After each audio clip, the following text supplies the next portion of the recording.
Pet's targeting indicator chimed, and with a press of a tentacle, her last 2 Kestrel missiles detached themselves from pylon mountings on the side of Ket's fighter. Each one flew true, and the trailing 2 skirmishers disintegrated in a blinding flash. Scratch 2. 4 more missiles detached from her wingman's Bearcat, with 3 of them finding targets. Scratch 3. Replied Jester. 2 more skirmishers remained in front of them, still doggedly making their attack run. I'm dry on Kestrel's Jester, going guns. She keyed her calm. I'm dry as well, I'll take the right, you take the left. Roger that. Pet rolled her fighter around a stream of laser fire from the lead skirmisher as one of her tentacles selected guns on her joystick toggle. As the skirmisher banked up and to the left, attempting to evade Ket's fighter, Ket slammed her foot down on the rudder while yanking the flight stick the opposite direction, rotating her fighter so that its nose was pointed perpendicular to its direction of travel and lined up the lead indicator on her HUD. Ket took some satisfaction in knowing that her small size and differences in physiology compared to the humans made her more able to withstand higher G-forces. She squeezed the trigger once, then twice, as 30mm depleted uranium rounds exited her fighter at thousands of miles per hour. The fighter vibrated with each shot, and Ket watched in satisfaction as the first burst grazed the skirmisher, and the second one hit dead center, coring the ship and sending it cartwheeling away in fire. Scratch 1. Scratch 1 here as well, but I've been tagged by their damn laser. I've lost port maneuvering thrusters. Jester's voice sounded strained over the comm. Hang on, Jester, coming close for a visual. Ket brought her fighter in close to her wingman's. The entire port side of Jester's fighter looked like it had been chewed up and spit out. You're out of the fight for today, friend, get back to the Helena. Roger that, Bug, good hunting. Pet watched as her wingman began burning away. For a moment, she felt very alone among the swirling backdrop of explosions, laser fire, and thousands of ration intent on destroying her and the fleet. Her instinct screamed for her to leave this place, to run from the predatory ration, to abandon her friends. Then, taking a deep breath, she keyed her mic to the squadron channel. This is Bug, I'm in need of another dance partner. Roger that, Bug, this is Archer. Her squadron leader replied. I'm short a wingman and could use some help at the Pretty. Her aft point defense is down, and she needs some cover. Roger that, Archer, on my way. Fuck her instincts, her squadron needed her.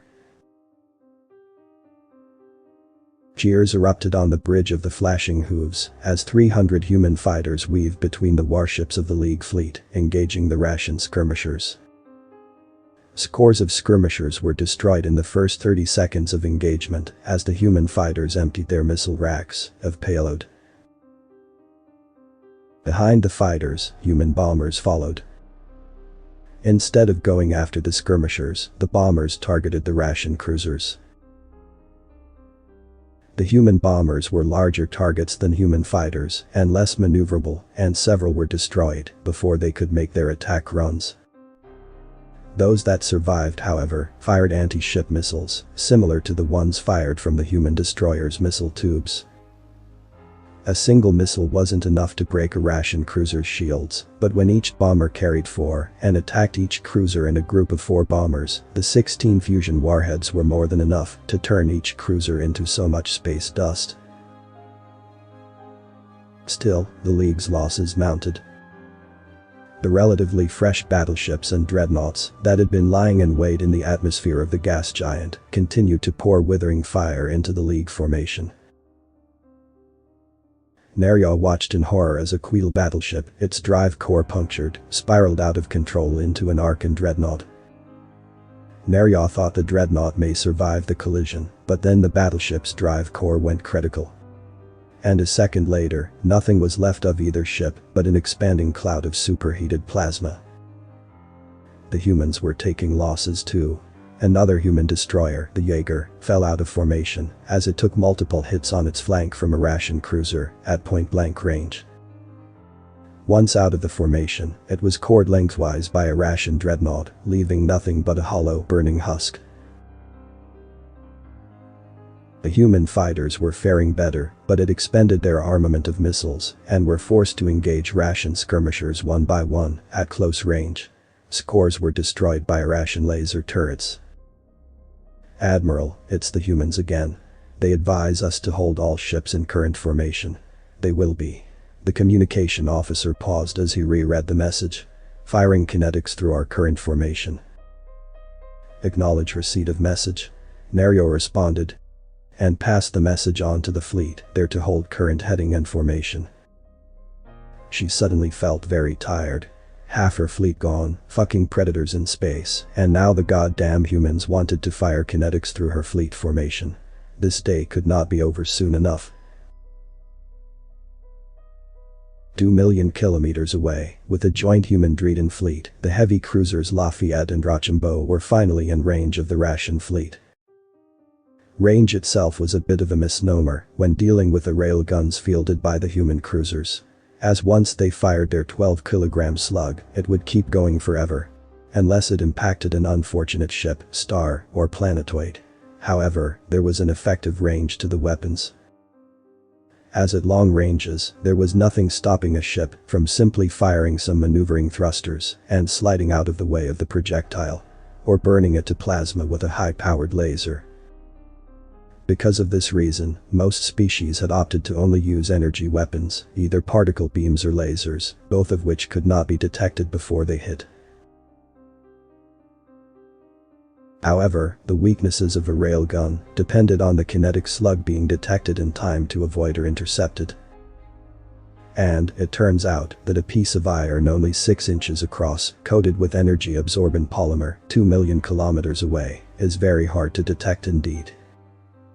Detection is further complicated when there is a massive space battle directly between your sensor cluster and the incoming projectile. It took about 6 minutes for the first railgun volley to travel 2 million kilometers across space. By the time the first railgun round was detected by its target, a Russian dreadnought, 5 minutes and 42 seconds had elapsed. The Russian dreadnought heaved to the side, maneuvering thrusters firing at full power, slowly sliding out of the path of the railgun slug. The slug slid harmlessly by, as did 28 more slugs from the bracketing volley, fired by the human cruisers, passing above, below, or to the side of the dreadnought.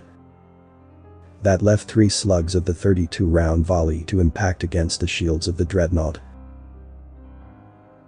At 20 million kph, each 12-kilogram slug impacted with the equivalent energy of 44 kilotons of TNT.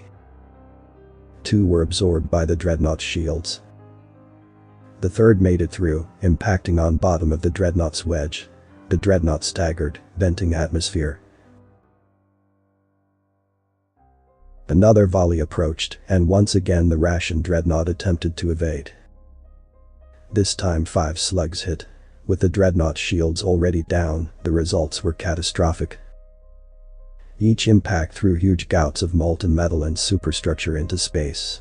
The dreadnought listed and dropped from the pursuit. With the dreadnought knocked out of the fight, gunners of the Lafayette and the Rochambeau moved on to the next target. Aboard the Helena, Admiral Davies allowed herself a smile as the damage reports came in on the Russian dreadnought. While not destroyed, it showed that the enormous wedge-shaped ships could be hurt. On the TAC plot, one of the Russian dreadnought icons changed from red to blinking yellow, indicating an incapacitated foe. The Lafayette and Rochambeau were now peppering a Russian battleship with their railgun rounds, and in moments, it disappeared from the TAC plot altogether. "Ma'am, it looks like the Russian are getting wise to our railgun bombardment," Lieutenant Wexler remarked. The icons for the Russian capital ships began sliding to either side of the League fleet instead of directly behind it. "They're going to be able to spot our rail shots much easier now, and the move will open up our cruisers for counter-fire." Admiral Davies turned to her TAC officer.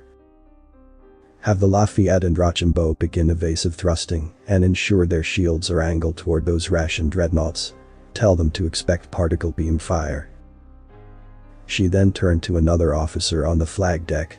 "CAG, what's the status on our space wing?" "We've lost 30% of our bomber group, ma'am. They were unescorted, heading back to the carriers to rearm." Davies ignored the unspoken accusation in his voice. He had advocated that some of the fighter group stay with the bombers to provide cover, but Davies had wanted as many fighters as possible to protect the League's capital ships. She hoped that she had made the right decision. A lot of bomber crews were dead right now for nothing if she hadn't. "And the fighters? We've lost 20% of our fighters, but they're holding their own. Losses are mounting though. All fighters are dry on missiles, and some are bingo on cannon rounds as well. I recommend we rotate some of our squadrons out to rearm. We'll lose some combat effectiveness in the short term, but having fully armed fighters back in the fray will make a big difference." Davies nodded. "Make it happen, 2 squadrons at a time." The author's name and the link to original text is in the description. Consider tapping the thumbs up and pressing the subscribe button if you want to listen to the subsequent parts of this story.